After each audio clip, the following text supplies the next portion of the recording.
40 साल का एक्सपीरियंस आपके पास है इस चीज़ का। थोड़ा थोड़ा अपने जीवन में परिवर्तन लाने की कोशिश करेंगे तो बहुत सुंदर अभ्यास आपका हो जाएगा कि जैसे ही आप खाली होंगे ऑटोमेटिक परमात्मा की याद शुरू हो जाएगी। हाथ पैर काम करते होंगे, दिल और दिमाग परमात्मा की याद में डूबा होगा। और गीता के अंदर 4 विशेष बात जो मैंने आपको बताई, पहला आहार की शुद्धि, दूसरा विहार की शुद्धि, तीसरा अभ्यास और चौथा वैराग। 4 चीज़ों के ऊपर आपको बताया जाएगा कि किस तरीके से ग्रस्त के अंदर रहते हुए, ग्रस्त के सारे काम करते हुए हम 4 चीज़ों को पूरा कैसे कर सकते हैं। और हर कर सकता है, हर, चाहे वो सन्यासी हो, चाहे वो गृहस्थी हो, चाहे वो स्वामी हो, चाहे कुछ भी हो, बड़े आराम से इस रास्ते को पकड़ सकता है और अपने जीवन में इस चीज़ को उतार सकता है और जीवन मुक्त अवस्था जो हमारा परम लक्ष्य है उसको प्राप्त कर सकता है। इसी जीवन काल में, अलग नहीं, इसी जीवन में, इसी जीवन काल में हर प्राणी किसी भी लेवल का हो, बड़े प्यार से बैठ के इस चीज़ को पूरा कर सकता है। ठीक है, तो अब मैं असली चीज़ शुरू करता हूँ सामने। ठीक है, प्रश्नों का उत्तर चलता रहेगा। ठीक है, कोई डाउट आए तो ज़रूर पूछ लीजिएगा, क्योंकि जब तक डाउट क्लियर नहीं होगा रास्ता साफ नहीं होगा। और ये रास्ता अनुभव का है, अभ्यास का है और बड़ा सुंदर है। ठीक है, तो अनादिकाल से 2 रास्ते परमात्मा की प्राप्ति के चले आ रहे हैं। एक नीति का रास्ता है, संन्यास मार्ग, उसे संन्यास मार्ग कहते हैं। ये रास्ता बहुत पुराना है और हमारे देश में बहुत ऊंचे ऊंचे सन्यासी हुए जिन्होंने समय समय पर आकर हमारे देश और धर्म की रक्षा की। नीति का रास्ता छोटा है, समय कम लगता है। क्या होता है, नीति का रास्ता हर साधक हर वस्तु का त्याग करता चला जाता है। ऐसा व्यक्ति घर बार छोड़ता है, बीवी बच्चे छोड़ता है, धन दौलत छोड़ता है और संसार की हर वस्तु का त्याग कर संन्यास ग्रहण करता है। और उसके बाद सिर्फ उसके बाद एक ही काम रह जाता है, वो है परमात्मा की प्राप्ति। अगर सच्चे तरीके से दुनिया के सारे काम उसके लिए समाप्त हो जाते हैं, यदि ऐसा साधक परमात्मा में लगे तो कोई वजह नहीं कि उसे अपने रास्ते पर सफलता प्राप्त ना हो। मैं ये नहीं कहता कि रास्ता खराब है, रास्ता छोटा है, ठीक है, लेकिन मेरे कह देने से कि रास्ता बहुत अच्छा है और छोटा है, कोई भाई बिना सोचे समझे इस रास्ते में कूदना पड़े, इस रास्ते की कठिनाइयाँ मैं आपके सामने रखूँगा। सबसे बड़ी बात यह है कि शरीर से त्याग करना आसान है, लेकिन जब तक मन से त्याग नहीं हो जाता तब तक सच्चा संन्यास प्राप्त नहीं होता।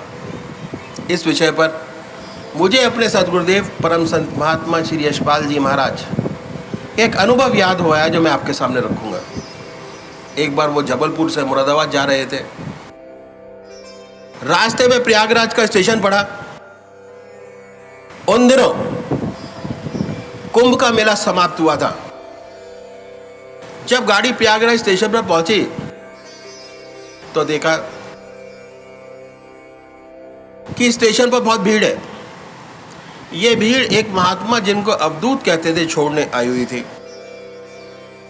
गाड़ी आई, जय जयकार हुआ, गले में हार डाले गए। इत्तेफाक से परमात्मा की कृपा से ये जो महात्मा थे उसी डिब्बे में चढ़े जिसमें इसके सद्गुरुदेव जी बैठे हुए थे। सामने की बर्थ खाली थी, उसी पर आके विराजे। जब गाड़ी चली और कुछ आगे निकल गई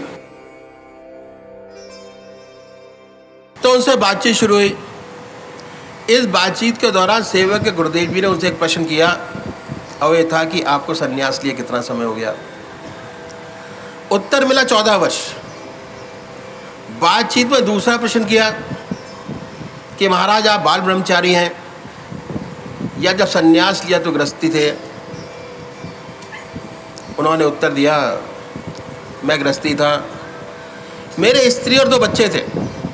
बातचीत होती रही, इसके बाद गुरुदेव जी ने आपसे प्रार्थना की कि वो एक प्रश्न और करना चाहते हैं, लेकिन प्रश्न कुछ अजीबो गरीब है।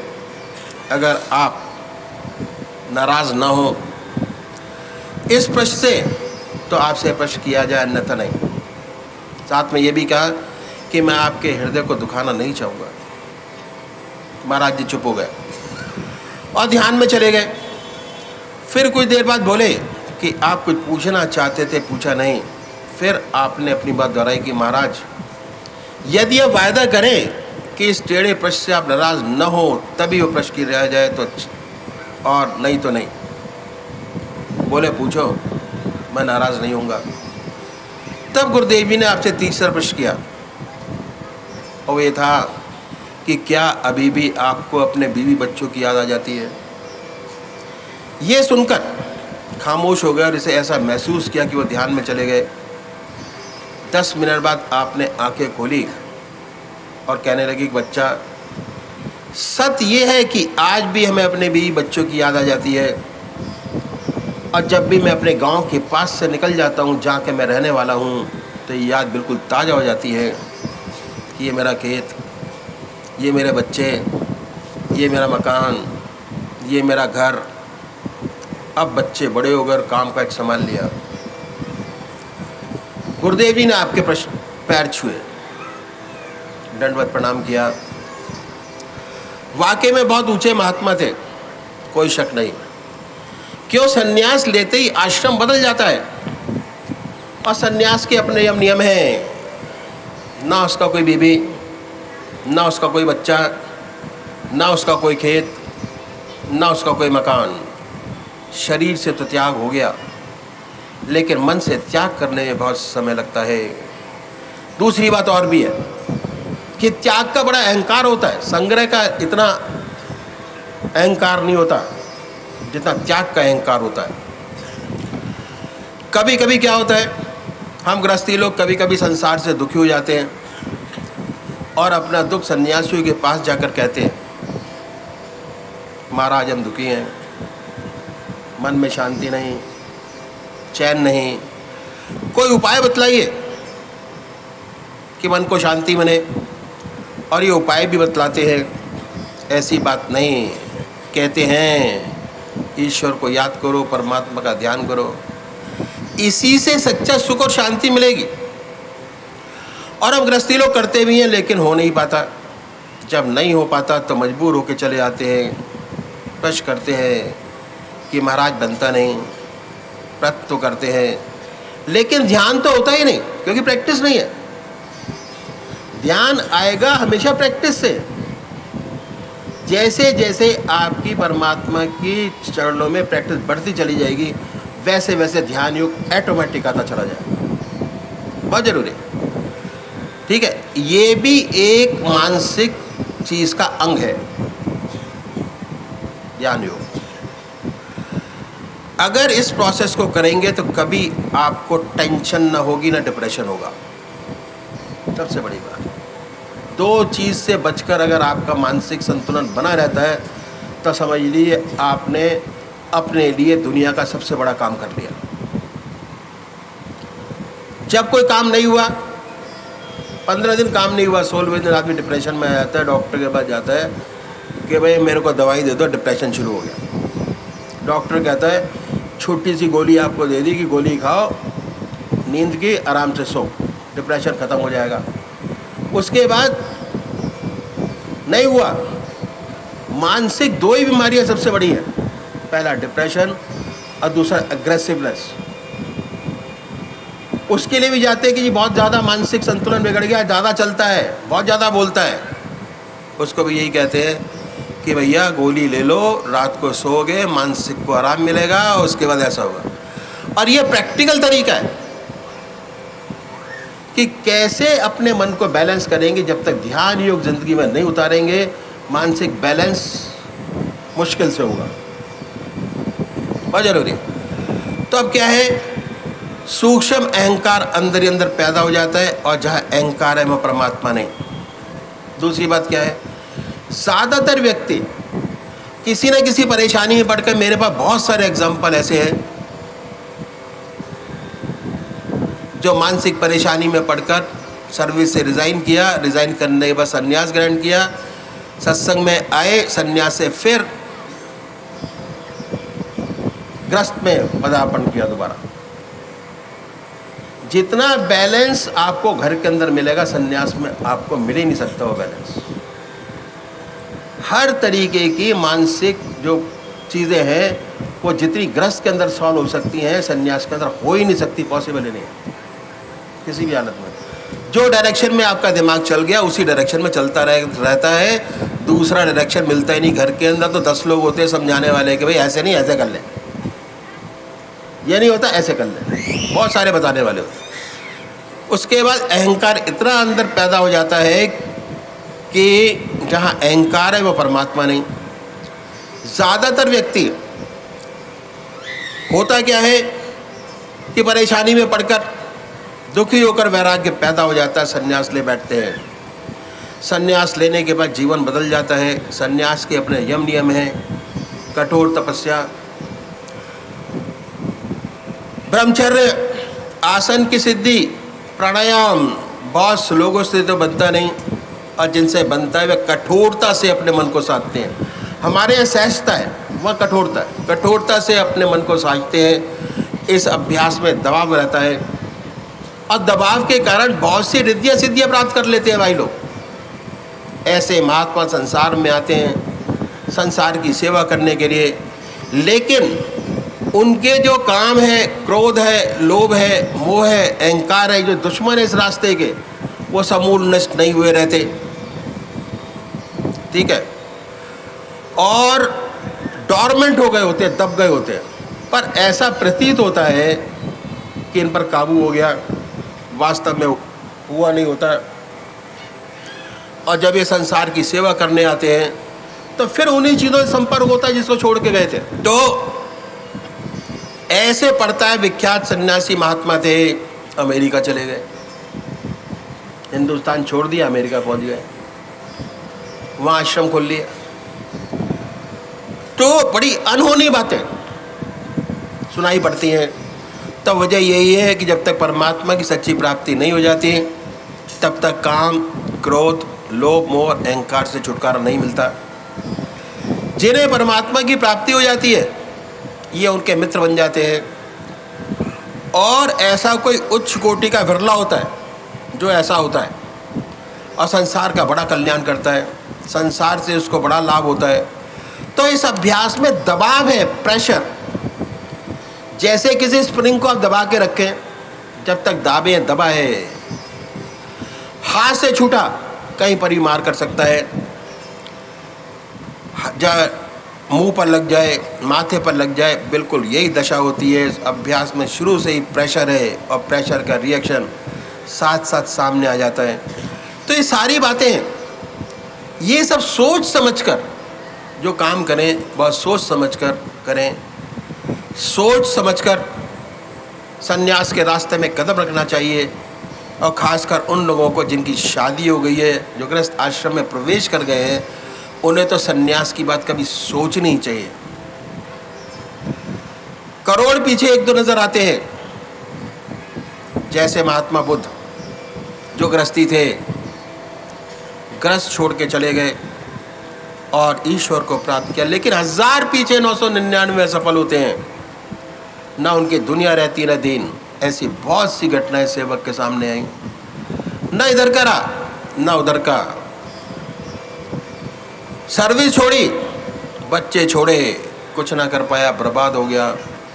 तो जिन्होंने गृहस्थ आश्रम में प्रवेश कर लिया ये उनके लिए रास्ता नहीं। जो बाल ब्रह्मचारी है और जिनका संस्कार बहुत ऊंचा है, उनकी बात तो अलग है, उनके लिए तो संन्यास से बढ़कर कोई दूसरा रास्ता नहीं। ऐसा व्यक्ति इस रास्ते में बहुत चमकेगा और करोड़ों का भला करेगा। हमारी ऐसी धारणा हो गई है कि हमारे पास कोई रास्ता नहीं, ये धारणा है हमारे।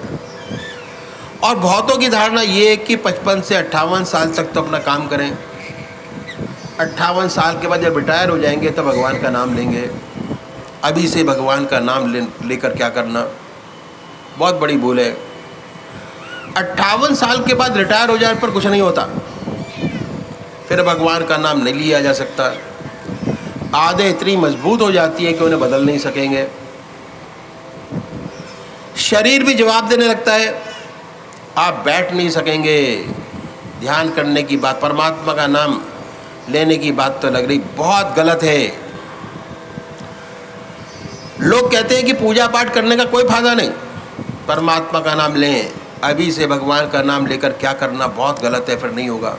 जो कुछ बनेगा आज बनेगा, अभी बनेगा। तो ये रास्ता ही बहुत पुराना है। आपने राजा जनक का नाम सुना होगा। राजा जनक को विदय कहते थे। कितना बड़ा महात्मा, कितना बड़ा ब्रह्मज्ञानी हुआ। उसके ज़माने के मैं ऋषि अपने शिष्यों को उनके पास भेजते थे परीक्षा के लिए कि अगर राजा जनक कह दे कि ब्रह्मज्ञानी है तो है, नहीं तो नहीं। वह राजा था और राज का कितना कार्यभार उनके ऊपर था, कितनी जिम्मेदारियां थी। उन सब जिम्मेदारियों को निभाते हुए इतना ऊंचा ब्रह्मज्ञानी, और हमारे आपके पास तो जिम्मेदारियां बहुत कम हैं। जब एक राजा ब्रह्मज्ञानी हो सकता है तो आप हम क्यों नहीं हो सकते? ज़रूर हो सकते हैं। मन में धारणा आनी चाहिए कि हमें वो रास्ता पकड़ना है, ब्रह्मज्ञानी बनकर दिखाना है। तो ये रास्ता बहुत पुराना है जो मैं आपके सामने रखूँगा। क्या है इस रास्ते में? इसे इति मार्ग कहते हैं। अपने जीवन में एक चीज़ बढ़ाते हैं, वो क्या है? परमात्मा का नाम, भगवान का नाम। अब परमात्मा का नाम एक ऐसी बड़ी ज्योति है, अगर सच्चे तरीके से अपनी ज़िंदगी में आ जाए तो अंधेरे को अपने आप दूर करती चली जाती है। जहाँ प्रकाश है वहाँ अंधेरा नहीं। लाइट आई, अंधेरा गया। वाल्मीकि महर्षि उल्टा नाम जपते जपते इतने ऊंचे महर्षि हो गए कि रामायण पहले लिख दी, घटना बाद में घटी।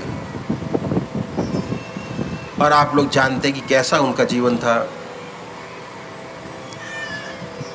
उनके जीवन में जैसे ही परिवर्तन आया, उल्टा नाम जपते जपते भगवान का, इतना ऊंचे ब्रह्मज्ञानी हुए कि रामायण पहले लिख दी, घटना बाद में घटी। तो ऐसा प्रकाश, ऐसा उजाला है, अगर सच्चे तरीके से हृदय में जागृत हो जाए तो अंधेरे को अपने आप दूर करता चला जाता है। तो छोड़ना कुछ नहीं है। जो आज आपकी ज़िंदगी है उसमें एक चीज़ बढ़ाइए। इस रास्ते पे चलने हमारे वाले जो सद्गुरु हुए, एक के पीछे एक, उन्होंने परमात्मा को पाने के लिए, जीवन मुक्त अवस्था प्राप्त करने के लिए अपनी ज़िंदगी में बड़े कष्ट उठाए। उनकी ज़िंदगी बड़ी कठोर थी। बड़ी कठिनाइयों में रहते हुए इस विद्या को न केवल प्राप्त किया बल्कि हमारे लिए कुछ गुर छोड़ गए। जीवन मुक्त अवस्था हमारा लक्ष्य है। चाहे हम सन्यासी हो, चाहे गृहस्थ से करें, चाहे कर्म से करें, चाहे ध्यान से करें, ज्ञान मार्ग से करें, जीवन मुक्त अवस्था प्राप्त की प्राणी में दो बात विशेष पैदा हो जाती है। पहली, निरंतर परमात्मा की याद। खाते पीते, सोते जागते, संसार का हर व्यवहार करते ईश्वर की याद बनी रहती है। दूसरी बात क्या है कि जो उसके कर्म हैं वो निष्काम कर्म हो जाते हैं, अहम निकल जाता है। ये दो बातें हैं स्थित प्रज्ञ कहिए, जीवन मुक्त कहिए में पैदा हो जाती हैं। अब देखना ये है कि इसी दुनिया में रहते हुए, इसी दुनिया के सारे काम करते हुए कैसे परमात्मा का ध्यान बने, कैसे हमें निष्काम कर्म करने की आदत बन जाए। इन संतों ने, जिन्होंने जीवन मुक्त अवस्था प्राप्त की, हमारे लिए एक रास्ता छोड़ गए। अगर इन गुरुओं को अपनाए तो हमारा रास्ता आसानी से तय हो जाए।